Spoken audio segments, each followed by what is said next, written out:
KTTV, giving you what you need. Motivation, education unleashed. H-Town representing, we forever keep it rolling. Join the conversation with inspirational stories. Thought-provoking, feel that energy. Kendrick Thomas aiming to lift the community. True indeed, tune in, come and see. Giving you what you need. KTTV, let's go. KTTV.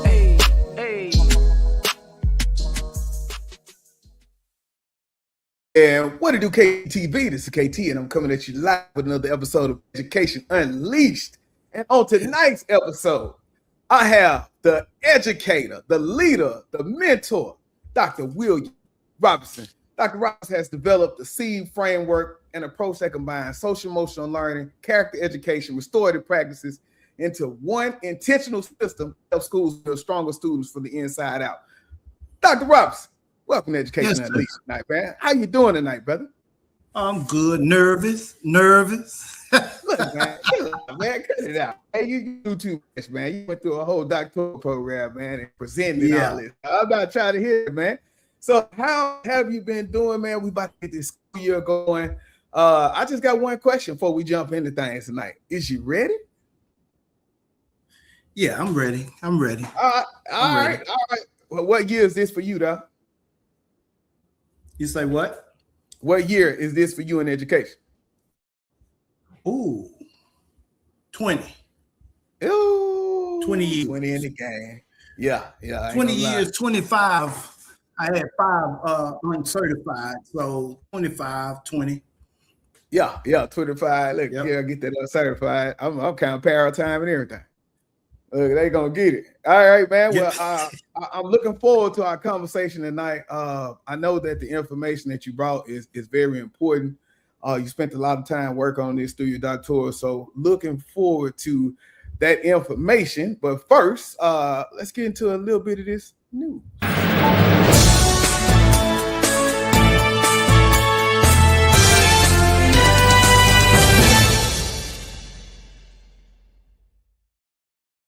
All right, what I want to do is I want to share this tonight with you all. It's a story that caught my attention this week from CBS. Let me make sure. Okay, yeah, from CBS, and they really recently highlighted the story of a guy named Chris Young. And so at just 22 years old, Chris received 2 federal life sentences. After serving 10 years, he received executive clemency. That's big. Today, he graduated from SMU and now travels the country speaking about resilience, redemption, and second chances. One quote from the interview that I read, he said, "I am more than the crime. The crime is not me." And so for me, that statement stopped me, because as educators, how often do we allow a student's worst decision to become their identity? And so that's why it was so important to have stories like that as we bring on Dr. Robinson tonight. Because just like me, I know that he believes that behavior is communication. Those relationships matter in understanding what that communication is, and students deserve that opportunity to grow. So, man, what do you think about that story, Doc? It was a very heartfelt story, a story of redemption. But then I was thinking back while I was reading this story, I was thinking, like, who planted those seeds of resilience in this young man? Because sometimes when you get a bunch of young men together, or they tend to do something and receive horrific sentences, probably unfair sentences, but that's another story. Most of them fall to the system. But this young man, he had that resilience built up in him, and he wanted to do something different with himself. Now, he was blessed to get the executive clemency or release. He was very blessed, especially speaking about the person who gave it to him. He was very blessed, and he made his tragedy, the tragedy, a story for others. It's just God gives us testimonies to use to help other people. So this young man, he did really well, and I'm very excited that he graduated, and I'm also super excited that he's sharing his story. Yeah, I agree with that, man. Like you say, you go through that test to be a test testimony. Hey, I agree with that, man. So Yep. that was pretty much our news for the night. What we'll do, man, I want to take a quick break because I don't want too much time to go before we simply get into the work. So we'll be right back, y'all.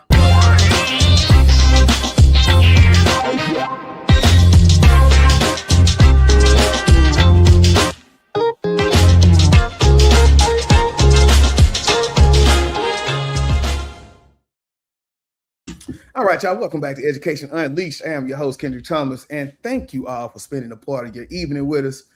Every week, we explore ideas, leadership, and innovation that helps us become better educators and better people.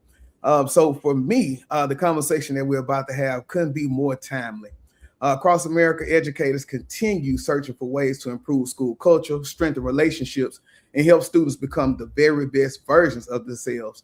And so tonight we'll be exploring a framework that intentionally brings together social emotional learning, character education, and restorative practices into one practical model called the SEED framework. And so once again, Dr. Robinson, man, before we jump into the information, I want you to tell us a little bit about your journey into education and what even inspired you to create the SEED framework.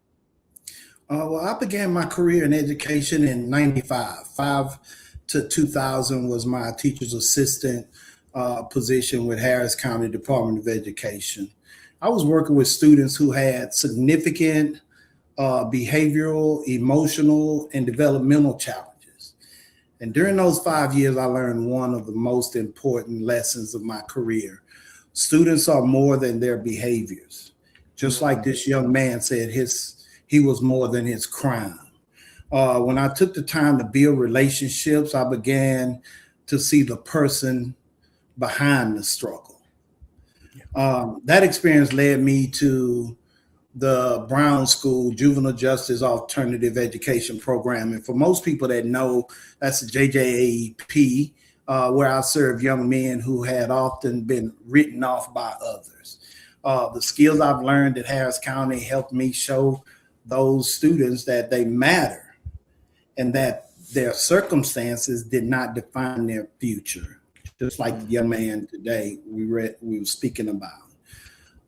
I later earned my teaching certification, became a physical education teacher, but my real passion was helping educators see that every student deserves connection, support, and opportunity. I firmly believe that when we build strong relationships, we can help students move mountains in their own lives, which is very relevant to what we were talking about a little earlier. Now, the SEED framework was born out of my doctoral program at the University of Texas at Tyler. My dissertation title was Reducing Recidivism at the DAEP with Social Emotional Learning and Character Education in Restorative Circles. My goal was to combine social emotional learning and character education and restorative circle into one framework that teaches essential skills while cultivating meaningful relationships. The framework is built on the simple belief: if we focus on what's beneath the iceberg instead of only reacting to visible behaviors, we can transform outcomes for students. My hope is that it serves both as a wake-up call for veteran teachers, veteran educators, and a practical roadmap for those entering into the profession. Yeah, and like you say, it's so important because so many great ideas. I think about the work that I'm doing with my principal institute, my Pencil Principal Institute, but all of that comes from the work that we've done and what we've seen firsthand that inspired us. A lot of people see those pieces, but how many people actually try to do something about it? And so that's where both of these come from. And so thank you for explaining their work. And so my question would be for you, why was it important to intentionally combine the social emotional learning, the character education, and the restorative practices instead of just kind of creating them as separate initiatives? Combining these three was very important because they all serve a different function. The SEED framework like unifies the skills, which is your SEL, the values, which is your character education, and the application, which is your restorative practice, into one cohesive framework. Social emotional learning is the what of the seed. Students need to develop self-awareness, self-management, social awareness, relationship skills, and decision making. The character education is the why of the seed. Students learn that they need to develop self-management to be responsible. Students need to develop social awareness in order to demonstrate fairness and empathy. And students need to develop relationship skills in order to be caring and good citizens. Restorative practice is the application that allows students to put the skills into practice through intentional conversation and through real life examples. Alone, all three of them are great. All three of them are great. But together, they create an opportunity for students to enhance their and what I really want people to understand is enhance their life skills. Those skills beyond the schools, beyond what happens within the school framework or within the school. So I really want people to focus more on enhancing their life skills. Most definitely, brother. Most definitely. And so for me, when I hear that, as we know, it's just so important, man, that we work, not fix, but we work on the whole child, versus just those separate pieces. And so, like you say, from taking it like from the beginning stages all the way through having those real conversations inside of those circles really kind of change the way we show.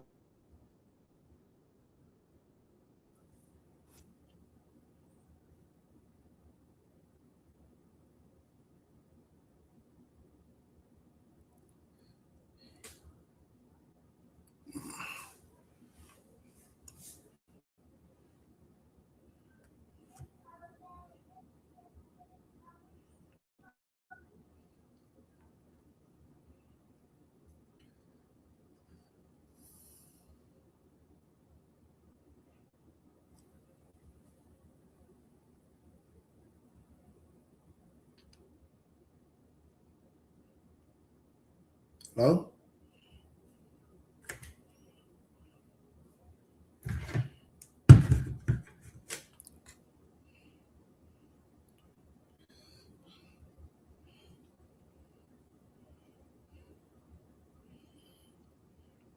Boy, that's how it go down. Boy, that's how it go down when you go live. Hey, guess what? That's what we call pivoting in Hold on, I education. can't hear you.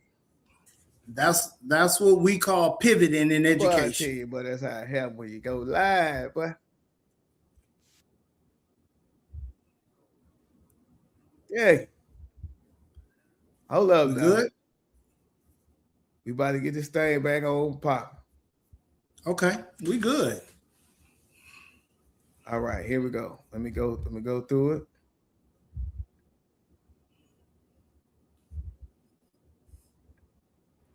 Okay. All right, talk to him. Okay, you hear me? Oh yeah. Yeah, we can't hear nothing. Okay. Oh, that's terrible.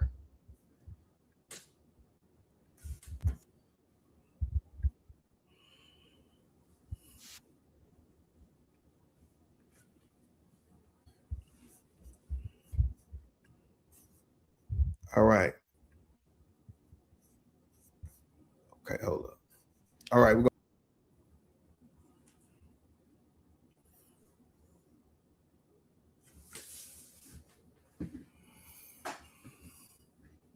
All right. Now we should be coming back. Can you hear me, Will? Yes, sir. Okay. All right, and you got your mic on and everything going. Yeah. Okay, because I can't hear nothing from your end, huh? But I tell y'all, this is what you get when you go live right here. This is definitely how it happens.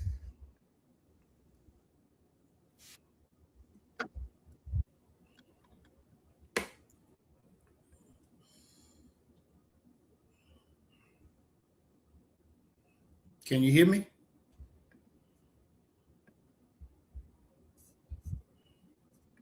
All right, although I got one. Let's try this, man. Let's see if this works for us. Okay.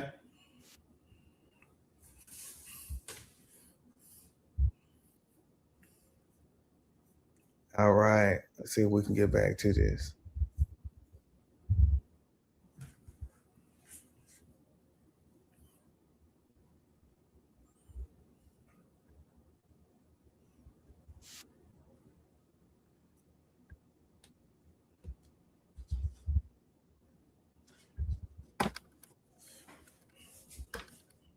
Well, I can't hear nothing, dog.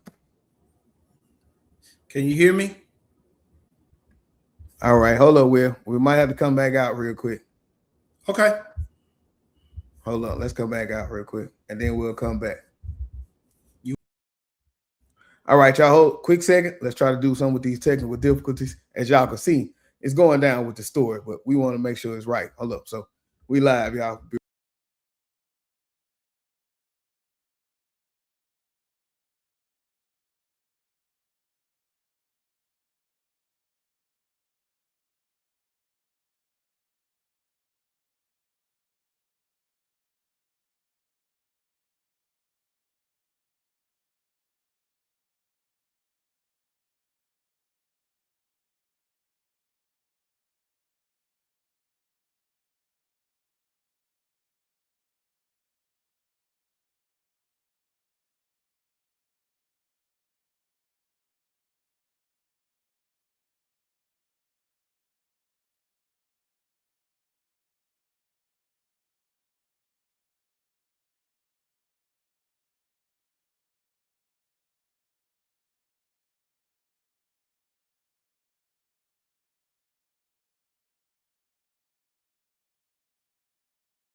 All right, can you hear me now? Yes, sir. Can you hear me? Oh, you can hear me, but I can't hear you, dog.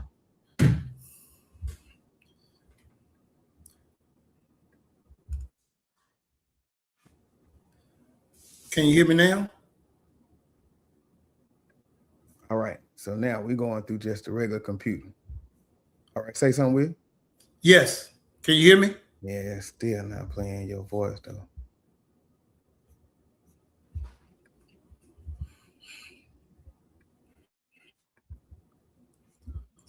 All right, I don't know what's happening, man, but I'm not getting no volume from you. Okay, now say something. Can you hear me now? I can hear you now, dog. Okay. Okay, so yeah, we are good to go. Hold on just a second. Okay. Oh, look, man. All right, dude. That's how I be when you live right there, dog. But what we do, we adjust on the fly. Oh, yeah. So now jumping back into this conversation, because I think that's where we left off, kind of you explaining to us basically why you package all three versus doing one. And the last piece that we talked about was behavior is communication. So in my Pencil Principal Institute, when I'm working with teachers, a lot of that is letting them know the same thing. Like behavior is communication. But without those relationships, without taking that time to know that kid, we never understand what they're truly saying. So help us understand what educators should hear when students are communicating through their behavior.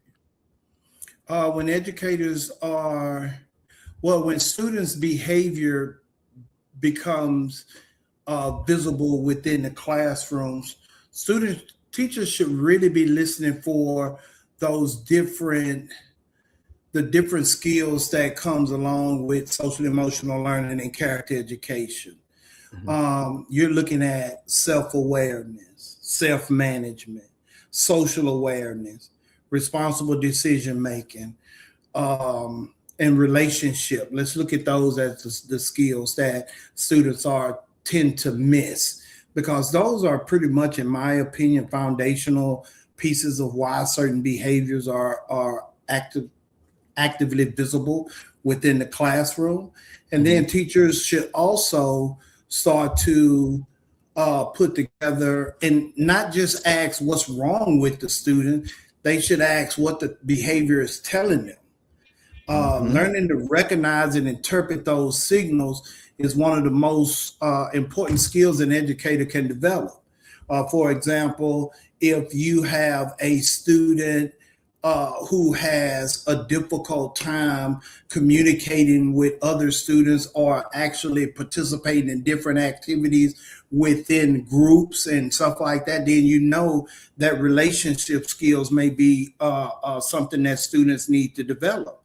And then once you do that, then you start to put together those opportunities for that student to put those different character education, like empathy and learning from each other and stuff. You start putting those things together and providing their students with opportunities to actually engage in it or to apply the knowledge that you presented to that student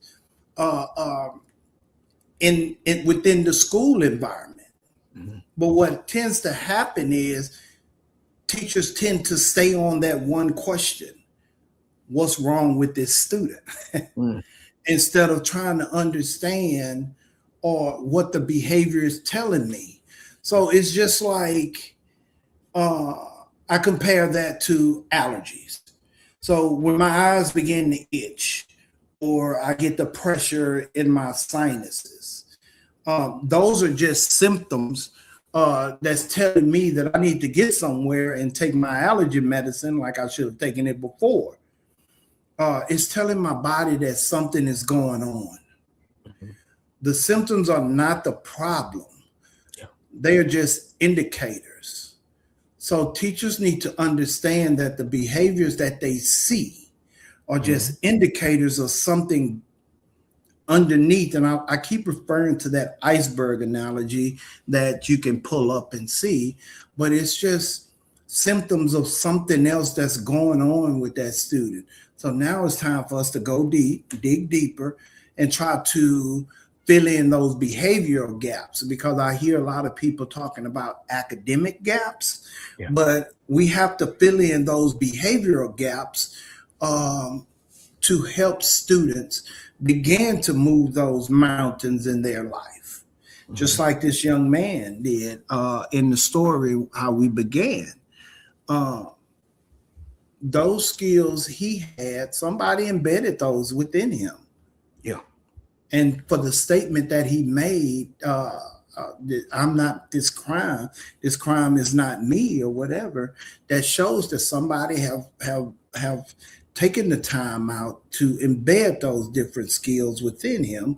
So that's how he was able to pivot and show resilience and then continue his life moving forward, even though he was blessed. Student behaviors work the same way as the allergy analysis. The behavior we see, the part of the iceberg above the water, are simply just visible signs that something deeper may be occurring. Beneath the surface, maybe frustration, anxiety, of lack of social emotional skills, unmet needs, trauma, or a desire for connection and belonging.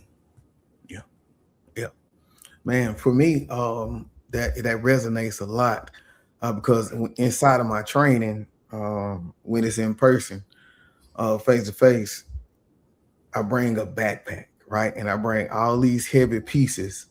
And so the module starts out, and this, I can't get too much here because, this is expensive training, but the module starts out by putting things into the backpack. And I say, what is this student carrying, right?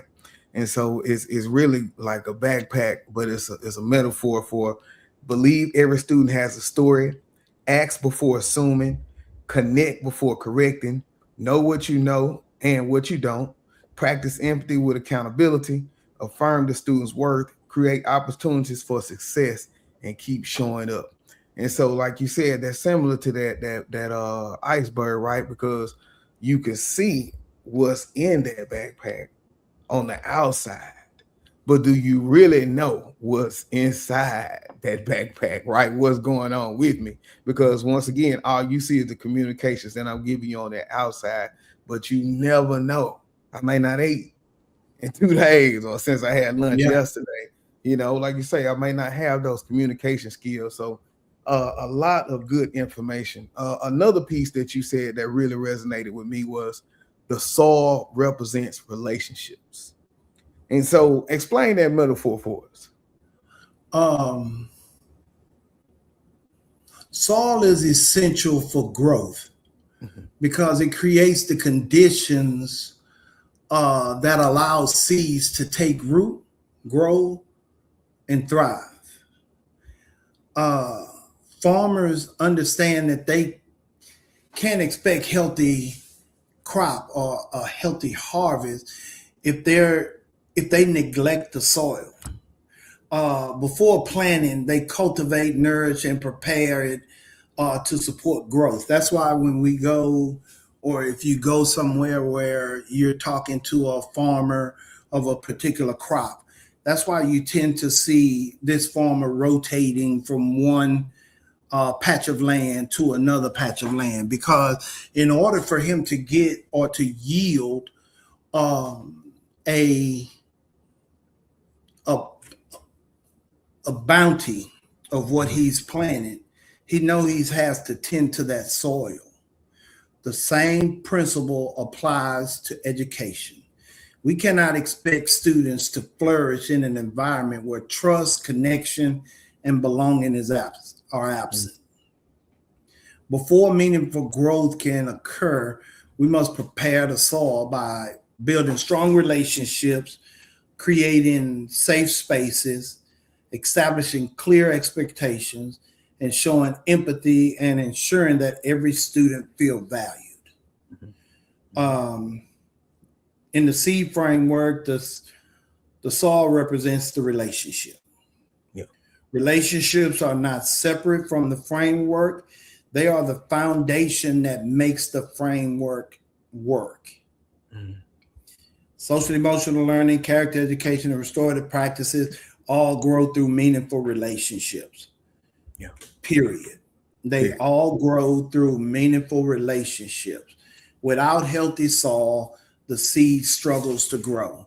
With healthy soil, students develop the skill, character, and confidence needed to reach their full potential. So now, I want you to okay, talk to him. Thinking back to the young man from the article, somebody tended to that soil.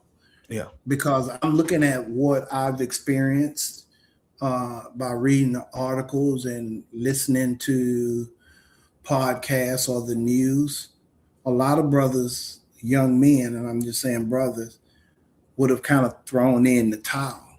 But somebody tended to that soil that allowed him to develop resilience in that manner that got him from the prison to the stage where he earned his degree. Yeah, that was big, man. So now paint the picture for me.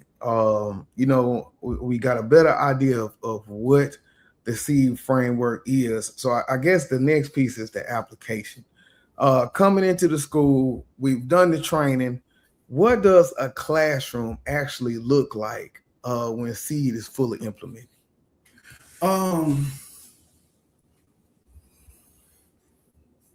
I feel like you're going to be able to feel a difference the moment you walk in the classroom. The atmosphere is positive, welcoming, and purposeful. That's teachers being intentional on the things that they're doing.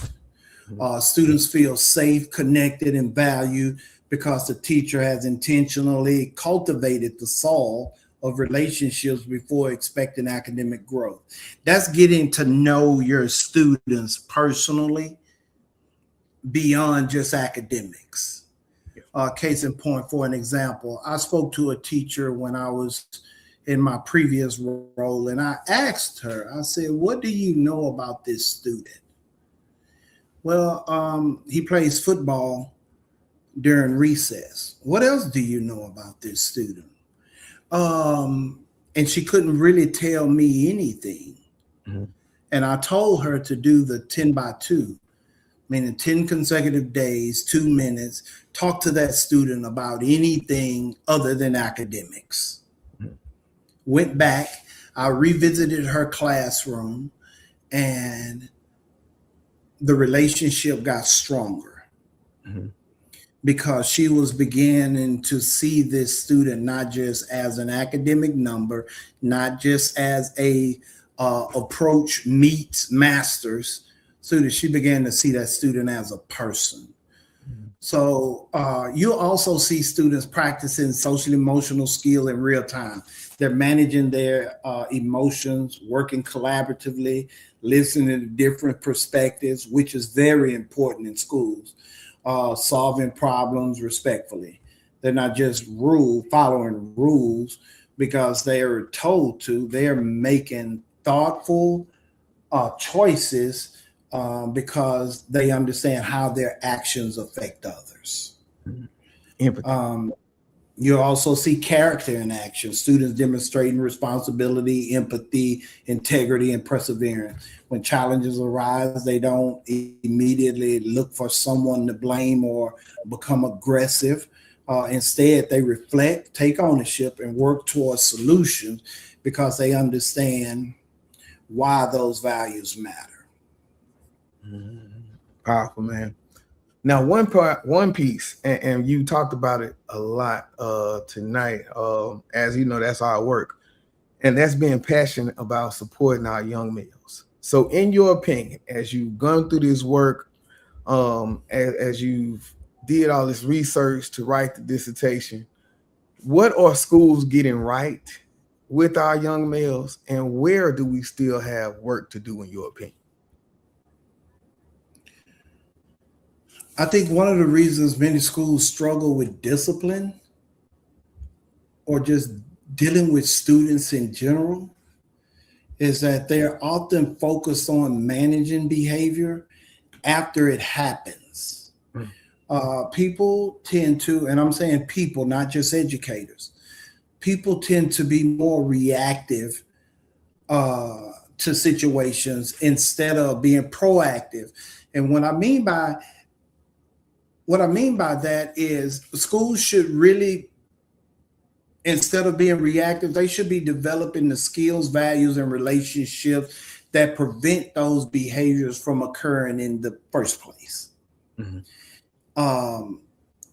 The question shouldn't be, how do we punish behavior?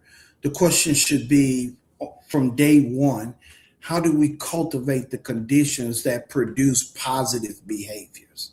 Mm-hmm. This framework intentionally combines those 3 key components because each one of those components address the root causes of behaviors, not just the symptoms. I believe when students lack the skills to manage emotions, solve problems, and communicate effectively, SEL teaches them what to do. Mm-hmm. So those should be on the forefront of leaders' minds in order to prevent a lot of these different behaviors from occurring. I was told from my previous position, and I always remember take little bits and pieces of everything that I've learned wherever I've been.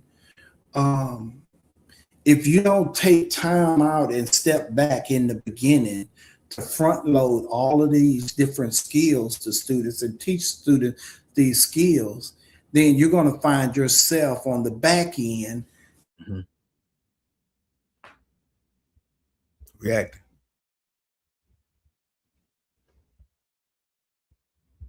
Oh man, we got them tech. Then at that point, it's more. Yeah, it's more reactive. It's just like when you see the Houston Livestock Show and Rodeo, when you see a bull rider, he'll get on the bull and you'll see him tightening his hand up consistently, tightening it up before they ever open the gate. Because once they open that gate and everything happens, he can't go back and do that again. So those are the things we need to prepare.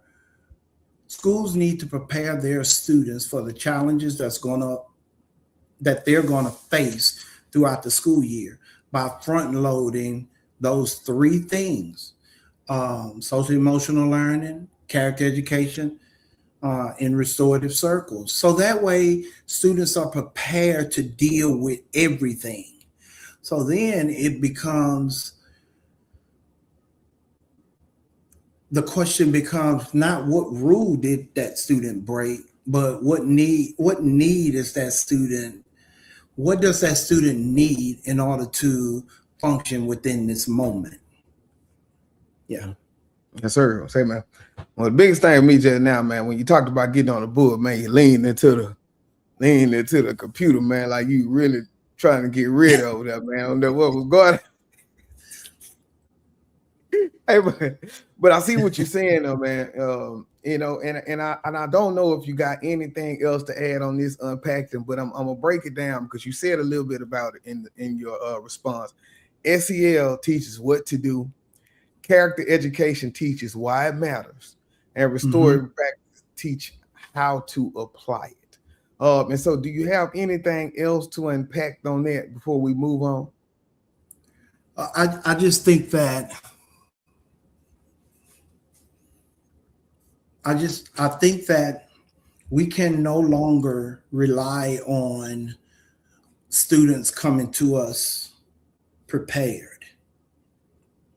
I think that we have to go above and beyond in order to ensure that those students have those skills needed to function within their school environment. If they don't, then we're going to consistently be reactive to those behaviors, and academics is going to suffer. Yeah. They need to know what to do. They need to know why they're doing it. And the restorative circles are the vehicle that cultivates the soil in order for them to grow in the areas of what to do and why to do. Yeah. If we don't challenge them, and challenge their beliefs, their assumptions, their environments, if we don't challenge those things, academics are going to suffer. Most definitely. So I'm a principal watching tonight, and I say I want to get started with the seed framework tomorrow. Where do they begin?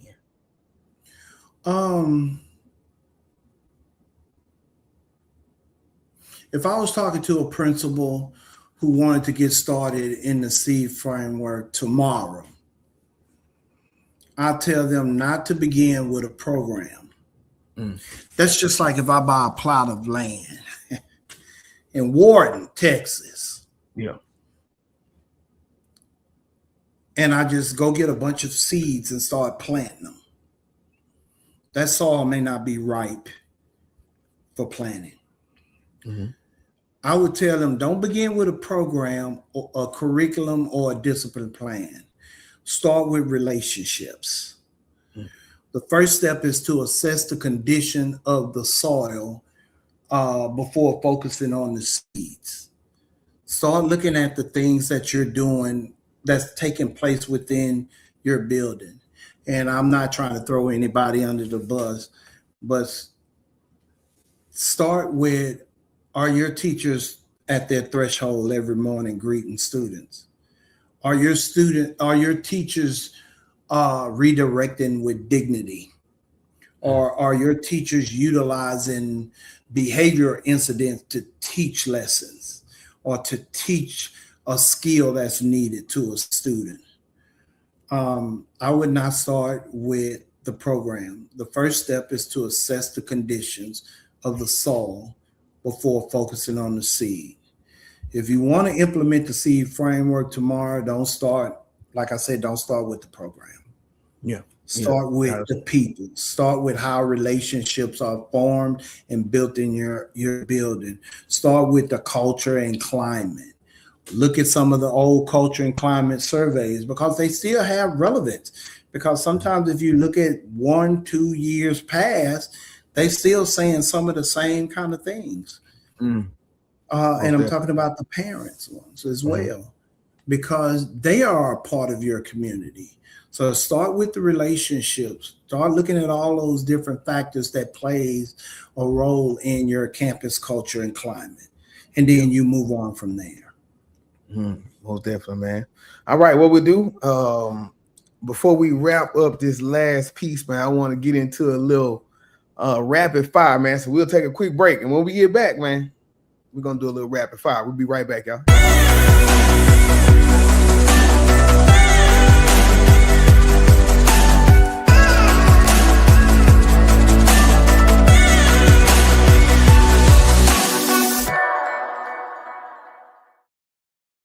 Rapid fire. Let's go. Go hard, or go home, go home, go hard, or go home. All right, man, we're going to have a little fun right now. So what I want to do is I don't want you to think about these answers. I want you to just shoot whatever first thing comes to your head. Are you ready? Yeah. Relationships or rules? Relationships. Punishment or restoration? Restoration. One word every teacher should use more often. One word every teacher should use more often. It's hard for one word, but I'm going to go with my avatar with a couple of words. I see you. All right. I see you. I see you. There we go. All right. Finish this sentence. Student behavior improves when? Student behavior improves when we are intentional in our actions. Every principal should listen or have a pulse on their campus culture and climate. Every teacher should remember that they were once children. Ooh, every student deserves to be seen. Okay. The future of education depends on. Ooh. I got a bunch of them. I want to say the president. No, I'm joking. The future of education depends on what we do tomorrow. Yeah. And if educators remember only one thing from tonight, what should it be?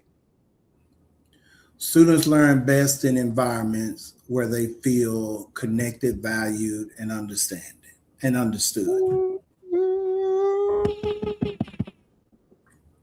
Come on, man. Look, man. Now, for the seed framework, where are you at in as far as meeting with the schools, going out, doing the advertising?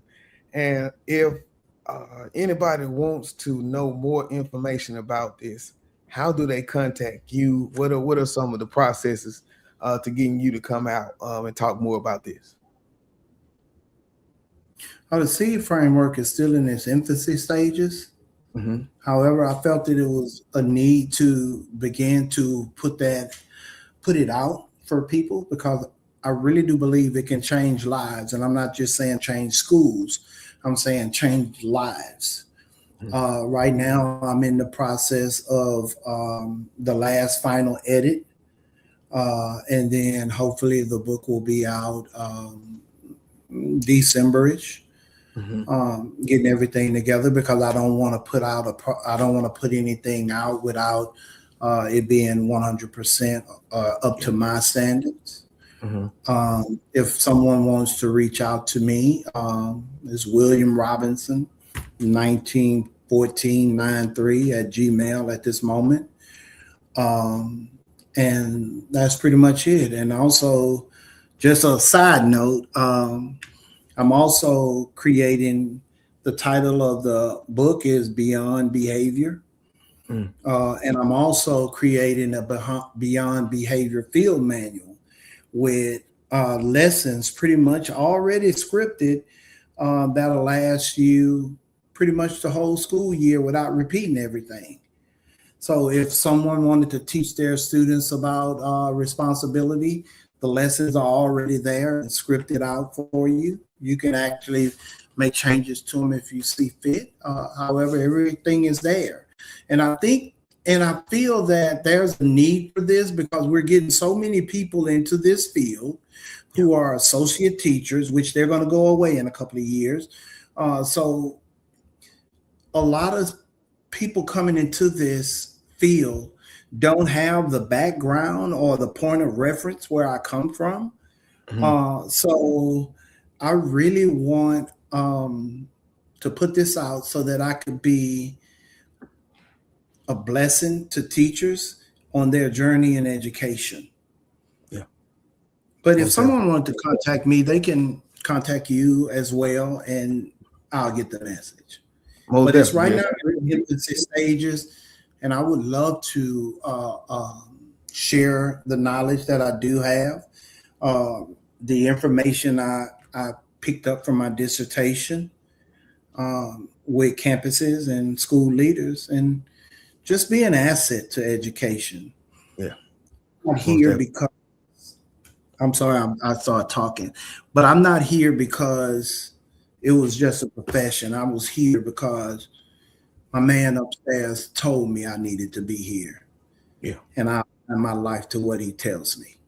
Yeah. Most definitely, brother. You know, we've been through some things, man. And so that's why we go so hard, because we here for a reason, man. And, you know, and so you wouldn't be in this thing 25 years if not. Big shouts out to Lakiva, man, Lakiva Cochran.